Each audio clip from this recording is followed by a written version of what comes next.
क्या मेरे साथ एक स्कैम हो गया। अभी मेरा गोप्रो गिरा और ये देखो इसकी स्क्रीन टूट चुकी है। यहाँ से रास्ता जा रहा है पूरा जिग करके, और ये इतना डेंजरस था, इतना खतरनाक रास्ता था, फुल ऑफ रोड। और फिसले तो खाई से सीधा नीचे। ओए बदमाश, क्या कर रहे हो? कि अगर आप पानी को इस तरीके से पीते हैं, अगर पानी में लीच हो यानी कि जोंक हो, आपकी नाक के थ्रू आपके दिमाग में एंटर कर सकता है। पूरे लैंडस्लाइड के ऊपर चल रही है तुम्हारे भाई की साइकिल। ओ भाई बहुत लंबी है ये लैंडस्लाइड, तो जैसे लेके यहाँ तक आ रही है, इतनी जबरदस्त लैंडस्लाइड आ रही है यहाँ पे भाई साहब। तो ये भी बज रही है शाम के 4:15 and today is 15th of August, so happy Independence Day to all of you guys. तो अभी शाम को अचानक से मुझे एनर्जी आई, मैंने कहा चलो राइड पे चलते हैं, और फुल रेडी हो चुका हूँ। हालांकि बाहर धूप हो रही है, बट आज मेरा प्लान जो थोड़ा डिफरेंट है। आज मैं अपनी स्कॉट को नहीं ले जाने वाला, बिकॉज 2 महीने से ना मैं प्रीमियम साइकिल में राइड कर रहा हूँ। मतलब मैं पिछले 4 साल से ना normal 3x7 21-24 gear heavy cycle में राइड करता था। तो अचानक से मेरे पास प्रीमियम साइकिल आ गई ना, तो मैं थोड़ा सा लग्जरी में घुस गया हूँ। तो अपने आपको थोड़ा सा ग्राउंड लेवल पे लाने के लिए आज अपने 21 स्पीड ओमो साइकिल राइड करने वाला है, और वो भी चढ़ाई पे। So hello guys, welcome back to the channel Bhandari ji. मैं हूं आपका साइकिलिस्ट फ्रेंड नीरज भंडारी, और भाई back to basics 21 gear bicycle. और ये बाइसाइकिल जो मैं चला रहा हूँ ये है ओमो जोजिला एस। ये मेरे पास 30 से 35 दिन पहले आई थी। तो जब से स्कॉट ली तब से मैं ये चला नहीं जाता इसको, मतलब मैं घर वगैरह के काम पे चला रहा था। आज मैंने सोचा इसको लेके चलता हूँ, अपनी पुरानी वाली प्रैक्टिस भी हो जाएगी, और आपको साइकिल का रिव्यू भी दे दूंगा कि 30 दिन से कैसे चल रही है। तो यार जिसको नहीं पता ना कि अभी मैं कौन सी साइकिल चला रहा हूँ, इस साइकिल का रिव्यू मैंने ऑलरेडी अपने चैनल पर डाला हुआ है, और अगर आपको वो रिव्यू वीडियो देखना है तो उसका लिंक मेरे डिस्क्रिप्शन में आपको मिल जाएगा। और दोस्तों अभी इस साइकिल को ना मैं सामने को पहाड़ दिख रहा है, दो अरे भाई दूर सामने को पहाड़ दिख रहा है, उसके एकदम टॉप में मैं साइकिल वॉच लेके जाने वाला हूँ। वैसे शाम को साइकिलिंग करने का घाटा है कि अंधेरा हो जाता है तो वीडियो लंबा नहीं बन पाता, मतलब मुझे जल्दी जल्दी चलानी पड़ती है साइकिल। पर मैं सुबह राइड इसलिए नहीं कर पा रहा क्योंकि ना मेरी पिछले 1 हफ्ते से तबीयत ख़राब है, मतलब मुझे खांसी हो रही है। तो जब भी मैं सुबह उठता हूँ मुझे बहुत खांसी होती है। तो इंडिपेंडेंस डे के दिन भी काफ़ी राइड्स थी, ग्रुप राइड में एक भी राइड में नहीं गया, और कल 14 तारीख को थी वहाँ भी नहीं गया। तो लगातार 2 दिन मैंने 2 ग्रुप राइड मिस करी है, और फ्री की रिफ्रेशमेंट अलग से मिस करी। आज भीड़ बहुत है सड़क में, आज छुट्टी है ना लोगों की, और आज इंडिपेंडेंस डे भी इंजॉय कर रहे हैं। तो साइकिलिस्ट भी बहुत है, गाड़ियाँ भी बहुत है, और बाइक भी बहुत है। अगर ये सीधी रोड में जाऊँगा तो मैं पहुँचूँगा ऋषिकेश, बट अपन लेंगे यहाँ से लेफ्ट। और मैं साइकिल में पता है इस जगह में कितने साल बाद जा रहा हूँ, 2.5 साल बाद। अभी मैंने चढ़ाई शुरू भी नहीं करी, लैंडस्लाइड हो गया भयंकर हो रही है यहाँ पे, और लैंडस्लाइड से ऊपर पेड़ के पत्ते तोड़ रहे हैं अंकल जी लैंडस्लाइड में ही। तो जी अपनी चढ़ाई हो चुकी शुरू। और ये जो चढ़ाई है वैसे डिस्टेंस तो कम है इसकी, 6-7-8 किलोमीटर, वीडियो की एलिवेशन बहुत ज़्यादा है, और रास्ते ख़राब हैं यार, मेन ये है। बहुत अच्छा है साइकिल स्टील नहीं है, एल्यूमिनियम है। स्टील की होती तो मेरी वाट लग जाती है। ऊपर से तुम्हारा भाई 2 प्लेट चावल खा के आ रखा। चढ़ाई में कोई दिक्कत नहीं है, चढ़ाई में ये इतने खराब रास्ते होते हैं ना जब, तब मेरा दिमाग ख़राब होता है। भाई इस रोड की हालत तो पूरी ख़राब हो रही है, मुझे लगा थोड़ा ऊपर जाके मिलेगा, ये तो स्टार्टिंग से ही रास्ते की वाट लगी पड़ी है। ये देखो यहाँ पे भी लैंडस्लाइड हो रही। मेरे चावल गले में आने वाले हैं। इस चढ़ाई में पहली छाव मिली मुझे। मेरी किस्मत इतनी ख़राब रहती है ना, जिस दिन मैं प्लानिंग करता हूँ साइकिलिंग की उस दिन धूप होती है, जिस दिन मैं रेस्ट करने की सोचता हूँ घर पे ना उस दिन पूरी छाव और हल्की हल्की बारिश होती है। वो पहाड़ दिख रहा है आपको, इसके टॉप पे जाना है, इससे भी थोड़ा और ऊपर होगा।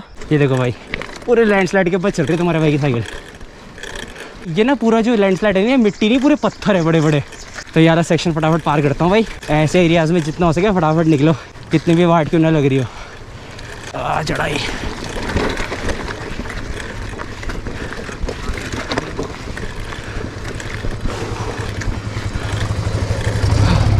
भाई, मुझे लगा मैं पार कर दूंगा, लैंडस्लाइड अभी तो खत्म ही नहीं हुई है। बाइक वाला भी देख रहा है कि कैसे चला रहा है साइकिल वाला, इतना खतरनाक।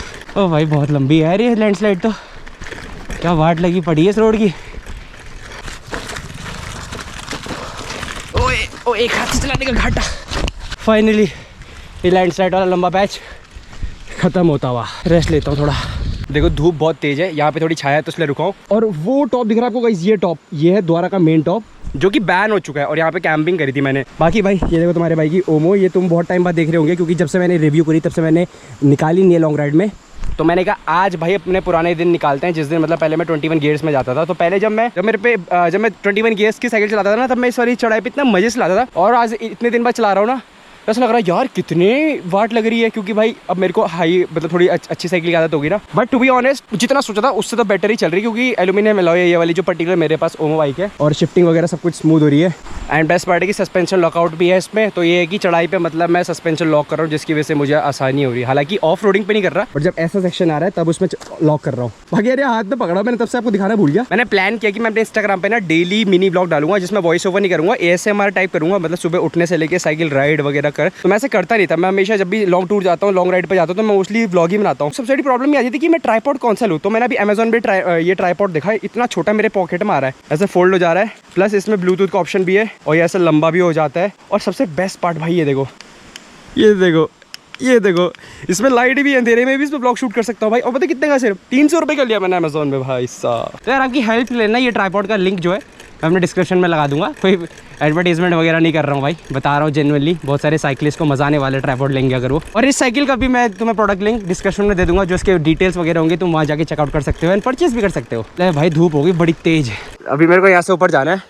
ये देखो, ये सामने वाला सेक्शन जो मैं कह रहा था ना, लैंडस्लाइड पूरा पीछे से लेके यहाँ तक आ रही है, इतनी जबरदस्त लैंडस्लाइड आ रही है यहाँ पे भाई साहब। और ये हल्की सी बारिश पड़ती है ना, मानसून का वेट नहीं करती है, जब भी बारिश पड़ती है ना, सर्दी गर्मी कभी भी, तब गिर जाता है ये सेक्शन। ये वाला रास्ता देखिए मुझे अपनी यमुनोत्री की साइकिल यात्रा की याद आ गई। दूसरा दिन था मेरा 4 धाम टूर का, मैं यमुनोत्री जा रहा था, सेम ऐसा ही माहौल था, पूरा लैंडस्लाइड, कंस्ट्रक्शन हो रहा है, आते हुए बारिश अलग हुई।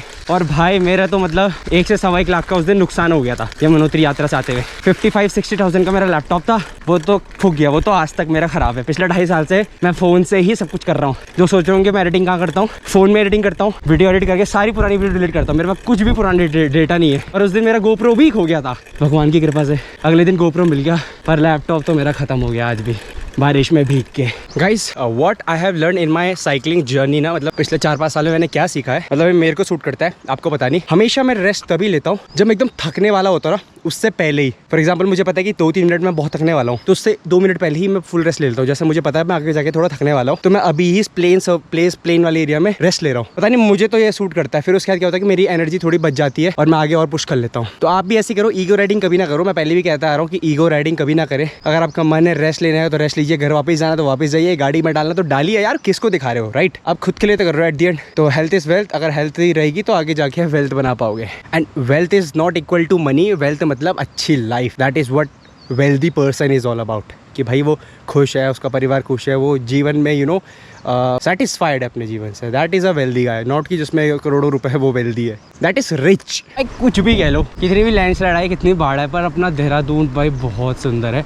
मतलब जो बाहर की वीडियोस देख रहे होंगे या फिर देहरादून के जिनको इस लोकेशन के बारे में पता होगा, अब ये देखो ना, मैं पहाड़ों में साइकिल चला रहा हूँ और हम वैली में रहते हैं, हरियाली इतनी है, नीचे नदी बह रही है, आगे सूरज है, बादल नीले हो रखे हैं, एक तरफ काले हो रखे हैं। मतलब भाई पूरा वर्सटाइल है देहरादून, सब कुछ मिलेगा आपको यहाँ पे। मुझे कितनी भी थक लग जाए पर फिर मैं लेफ्ट राइट देखता हूँ ना नेचर को, तो ऐसा लगता है कि भाई लकी है कि देहरादून में तो रह रहा हूँ एटलीस्ट। बहुत लोग कमेंट आते हैं भैया दिल्ली आओ दिल्ली आओ, मैं तो सीधे रिप्लाई करता हूँ कि दिल्ली आके करूँगा क्या, ये बताओ, कह रहे राइड करोगे? भाई मैंने कहा मुझे नहीं करनी शहर में राइड, मैं अपने देहरादून में शहर में राइड नहीं करता, ज़्यादा आउटस्कर्ट्स में ही करता हूँ। ऊपर से दिल्ली में एक बिल्डिंग से दूसरी बिल्डिंग दिखेगी नहीं मेरे को, नो ऑफेंस, बट जो सच है वो सच है। आपको एक टिप देना चाहूँगा जो मैंने बहुत बार दी है, बट एक और बार सुन लो कि जब भी आप साइकिल में ट्रैवल कर रहे हो और आपका पानी खत्म हो जाए, आपको प्यास लगे, तो खासकर मानसून में जब ऐसे जगह जगह धारा पे छोटे छोटे नालों से पानी बह रहा हो जो दिखने में साफ हो, मतलब और पीने में उसका टेस्ट भी ज़्यादा खराब ना हो, तो इसका मतलब ये नहीं आप उसको पीना है भाई, वो टेस्ट में सही होगा बट आपके पेट के लिए बहुत हानिकारक हो सकता है। एंड एक और रिस्की चीज़ जो कि काल्पनिक चीज़ नहीं है, सच्चाई है, अगर आप पानी को इस तरीके से पीते हैं कोई भी मानसून कोई भी सीजन में, अगर धाराओं से बह रहा है तो कभी भी इस तरीके से पानी को ना पिए। हो सकता है कि अगर पानी में लीच हो यानी कि जोंक हो तो आपके नाक के थ्रू आपके दिमाग में एंटर कर सकता है। ये लिखित बातें नहीं है, ये मेरे दूर के रिलेटिव के साथ हो चुका है, तो चांसेस कम है, बट भाई अगर एक बार भी होगा तो आपके पूरे शरीर को तहस नहस कर सकता है। एंड सेकंड थिंग, आपसे आपके पेट से रिलेटेड बीमारी भी आपको मानसून में अगर आप ये पानी पीते हो तो हो सकती है। तो भाई अगर पानी खत्म हो गया है तो कोशिश करिए, रास्ते में लोग आ रहे हो उनसे पानी लीजिए, एंड हो सके तो अगर ढाबे या फिर दुकानें दिखे तो वहाँ से आप पानी को ले सकते हो। तो भाई यहाँ पे एक अनएक्सपेक्टेड चीज़ दिखी, पहाड़ों में राइड कर रहा हूँ मैं, यहाँ पे एक नन्हा सा राइडर अपनी साइकिल धो रहा है। ओए बदमाश, क्या कर रहे हो? साइकिल धो रहा है। कहाँ रहते हो आप? ये आपका घर है ऊपर? ये देखो छोटू का घर यहाँ इतनी प्यारी जगह पे। क्या नाम है आपका? आर्यन। आर्यन, ये देखो आर्यन की साइकिल। ये चलो भाई एक और पार्टनर मिल गया मस्त अपनी साइकिल चमका रहा था।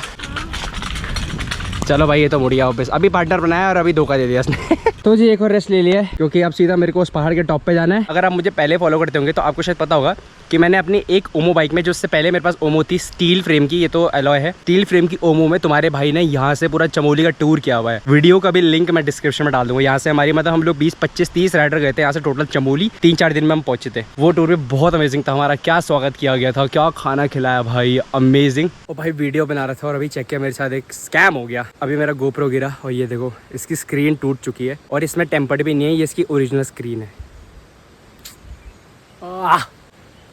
तो इस नेगेटिव चीज़ में एक पॉजिटिव चीज़ ये है कि एटलीस्ट मेरी स्क्रीन तो नहीं टूटी, बस ये टूटी है। और भाई यहाँ पे टेम्पर्ड भी नहीं है और पता फ्रंट में भी टेम्पर्ड नहीं है। तो आज घर जाते भी इसमें टेम्पर्ड लगा दूंगा भाई। यार जब मैंने साइकिल का रिव्यू किया था ना तो कुछ लोग कमेंट आते कि बेकार ब्रांड है, चलने में बेकार है। वो उन्हीं लोगों के कमेंट है जिन्होंने कभी साइकिल ली नहीं। भाई मेरे पास तो अलग अलग ओमो बाइक्स आ चुकी है। ये तो मेरे पास पिछले 1-1.5 महीने से अभी चला रहा हूँ, कोई दिक्कत ही नहीं आ रही है। मुझे तो सही लगी भाई ये। ऑलराइट जी, फाइनली टॉप पे पहुंच चुका हूँ। इस गाँव का नाम है अखंड वैली भिलंग।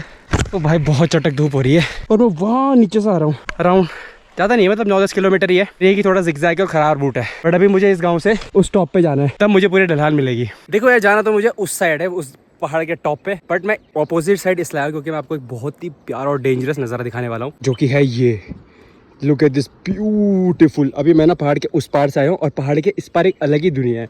ये वाला जो पहाड़ है ना, ये यहाँ टॉप से सुरकंडा देवी, धनौल्टी, मसूरी जाया जा सकता है। यहाँ से बहुत बार भी गया हूँ। अभी कुछ दिन पहले हम धनौल्टी गए थे राइड में, तो हम इसी वाले पहाड़ से गए थे। एंड मैं यहाँ पे इसलिए आया हूँ क्योंकि ये वाला जो रूट है ना, ये वाला यहाँ से रास्ता जा रहा है पूरा जिगजैग करके, यहाँ से उधर निकल रहा है और वो रोड जा रही है सल्फर पॉइंट के लिए। तो यार ये वाला ट्रेल जो मेरा one of the favourite trail था उधर, वन ऑफ द फेवरेट। और ये इतना डेंजरस था, इतना खतरनाक रास्ता था, फुल ऑफ रोड और फिसले तो खाई से सीधा नीचे। और मैं इतनी बढ़िया प्रैक्टिस कर चुका था इस रूट में, बट अब मैं इसलिए नहीं आता क्योंकि पूरी रोड अब सीमेंटेड हो चुकी है, मतलब पूरी की पूरी सीमेंटेड हो गई है। 4 व्हीलर तक यहाँ से ऊपर नीचे जाते हैं तो अब बिल्कुल मजा नहीं रहा। ऊपर से रिस्की ज्यादा हो गया सीमेंट में, अगर ब्रेक मारे तो भयंकर फिसलेंगे और गिरेंगे भी भयंकर। अगर आप मेरे पुराने सब्सक्राइबर होंगे ना, तो ये अखंड वैली भिलंग वाले ट्रेल में आपने मेरे खूब सारे वीडियो देखे होंगे, वो भी अलग अलग साइकिल में, मतलब बेसिक साइकिल से अच्छी साइकिल तक। फिर वहाँ नीचे उतर के पूरा ऐसे करते करते जंगलों से पार करते उधर हम महादेव तक जाते थे। और यहाँ से अगर 16 किलोमीटर आगे जाओ तो वो पहाड़ों के पीछे है ब्यूटीफुल सी जगह सल्फर पॉन्ड। भाई यहाँ पे रेस्ट लेता हूँ। और भाई बिना मैं ऐसी वीडियो बना रहा था, मैंने जस्ट चेक किया मेरे बाल ना काफी बदले और डेंसिटी काफी कम है। तो इससे मेरे को एक चीज दिमाग में याद आई, तो मैं टू ऑल द यंगस्टर्स और मैंने एक चीज बता दूं कि Whatever is gone, जो चला गया वो चला गया। मैं बालों की बात कर रहा हूँ। आप ना ये जो प्रोडक्ट्स लोग एंडोर्स करते हैं ना, आप समझ गए होंगे आजकल किस चीज़ का एंडोर्समेंट चल रहा है। आप इस पर बिलीव बिल्कुल भी मत करना भाई। अमीर से अमीर, रिचेस्ट सुपर रिचेस्ट बंदे ना गंजे हो रखे हैं। तो मुझे लगता है वो ये सब प्रोडक्ट लेके अपने बालों में लगाएं और बाल आ जाए भाई। तो बाल ऐसे नहीं आते, जो चला गया बाल ऐसे नहीं आते कभी भी। और दूसरी बात, बालों को लेके टेंशन लेना तो बंद कर दो। टेंशन सबसे बड़ा की होता है बालों के झड़ने के लिए। स्टार्टिंग में मैं भी लेता था कि बाल झड़ रहे, बट बाद में पता चला यार जिंदगी बालों से थोड़ी ना बनाऊंगा मैं अपने। मतलब अपनी हेल्थ बनाओ, पर्सनैलिटी बनाओ, अपना करियर बनाओ। फैमिली तुम्हारी है ही और लाइफ में एक ही आएगा तुम्हारे, और वो तुम्हें पसंद करेगा, बाकी से तुम्हें कोई मतलब नहीं होना चाहिए। तो इसीलिए मतलब don't focus just on your hair, focus on your personality. And अगर आप बहुत सारे एक्टर्स को फॉलो करते हो, आप सोचते हो भाई इनकी तरह बाल रखने। भाई इन सब actors, most of the actors और जितने भी सेलिब्रिटीज़ हैं ना भाई, सबके बाल झड़ चुके हैं। सब नकली बाल और हेयर ट्रांसफर करके बैठे हुए हैं। सलमान खान की पुरानी फोटोज़ देखना, आप कपिल शर्मा की पुरानी फोटो देखना, आप इवन हमारे इंडियन क्रिकेटर रोहित शर्मा की फोटोज़ देख लेना। भाई सबके बालों की डेंसिटी कम है, सबके बाल झड़े हुए हैं, क्योंकि भाई सबकी लाइफ में प्रॉब्लम्स आती है। सब काम कर रहे हैं, जो वेले बैठे हुए ना, कहता है ये लोग अपने बालों पर ध्यान देते रहते हैं। ऐसे नहीं कह रहा है जो काम करते हैं वो अपने बालों पर ध्यान देते हैं, बट फिर भी यार ऐसे एक जब ये वाली जो हमारी एज होती है 25 से लेकर 30 तक, इस टाइप लाइफ में हम लोग अपने करियर को बिल्ड कर रहे होते हैं, तो बहुत टेंशन लेते हैं। हम ना चाहते भी बहुत टेंशन लेते हैं, है ना। तो उस चक्कर में हमारे बाल भी झड़ते हैं और हम लोग अपनी डाइट पे कंट्रोल नहीं कर पाते, हम डाइट नहीं ले पाते, राइट। तो उस चक्कर में हमारे बाल झड़ते आते हैं। तो यार जितने भी सेलिब्रिटीज़ हैं ना, आप उनको बस देखते हो, वो अपनी रियल लाइफ कभी नहीं दिखाते हैं। तो don't just believe on what you see on screens, ठीक है। तो उसके पीछे अलग दुनिया होती है, जो कि अगर उन्हें बताने पे आ गए ना भाई, तो हिल जाओगे। ऑलराइट भाई, आज की पूरी चढ़ाई खत्म हो गई है। अब पूरी ढलाने होने वाली घर तक। बट उससे पहले एक चीज दिखा दूं, ये अखंड वैली भिलंग जो गाँव है, इसके टॉप में प्यारा सा पॉइंट है जिसको मैं सनसेट पॉइंट कहता हूँ। Look at this beautiful scenery man. आजकल बारिश का मौसम है ना, इसलिए धुंध है, यहाँ से पूरा देहरादून दिखता है। रात के टाइम अगर आप आएंगे ना, हाय आपको ज्यादा पैसे खर्च करके ऊपर मसूरी वगैरह जाने की जरूरत नहीं पड़ेगी। बस यहाँ से देखो। बट गाँव का एरिया है, तो प्लीज शोर शराबा ना करिए। यहाँ की प्रॉपर्टी नहीं है, उनकी भी नहीं है, बट उनका हक ज्यादा है यहाँ से, क्योंकि वही इस एरिया को बनाते हैं और वही इसकी रक्षा करते हैं। तो कुछ खाए पिए ना, अपना आए और घर जाए। खाए पिए भी ना, क्या खाना आपको, नेचर क्या भाई, खा के एंजॉय होता है क्या। ओए यहाँ पे देखो भाई, काई देखो यहाँ पे। मैंने हल्का सा टायर टेढ़ा किया, ब्रेक मारना, मैं पट फिस लूंगा। आराम से चलेंगे। तो भाई जो भी चढ़ाई पे सोचते हैं ना कि चढ़ाई के बाद ढलान में भगाऊंगा, वो भाई अगर आप एक्सपीरियंस नहीं हो, ब्रेक पे भरोसा नहीं है तो ना ही चलाएं। जैसे मुझे अभी इस रोड पे भरोसा नहीं है, देखो क्या भयंकर काई है, आराम आराम से चलूँगा। तो भाई थानो रोड से गया था उस पहाड़ के टॉप में, फिर वहाँ से नीचे आ गया हूँ माल देवता वाली रोड पे। आहा क्या दिन था भाई। ओबे भाई ये क्या हो रहा है?